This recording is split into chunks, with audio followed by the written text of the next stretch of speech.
Եվ ամենակարևոր հարցը ինչպես ենք ախտորոշում արգանդի միոման։ Ես կրկնվեմ իմ նախորդ նյութերում, եթե եղել եք ուշադիր, կինը ընդհանրապես կարող է գանգատ չունենալ։ Եվ չկա որևիցե մի սպეციფიկ գանգատ, որ հենց այս նշանը խոսում է նրա մասին, որ կինը ունի միոմատոզ հանգույց։ Նման գանգատ չունենք։ Մենք ունենք սիմպտոմակոմպլեքս, բայց չունենք հստակ մեկ ցուցանիշ։ Այդ իսկ պատճառով հիմնական ախտորոշման եղանակը դա գործիքային հետազոտությունն է։ Կատարելով ուլտրաձայնային հետազոտությունը մենք միանշանակ տեսնում ենք արգանդի մկանի հետ կապված ցանկացած փոփոխություն, տեսնում ենք միոմատոզ հանգույցը,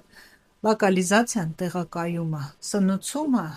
եւ իհարկե կարող ենք տալ հստակ տվյալներ չափսերի վերաբերյալ։ Կախված լոկալիզացիայից, կախված սնուցման եղանակից, ձևից սնուցման, մենք արդեն կարող ենք նաեւ որոշ չափով ասել սպասվող բարդությունները եւ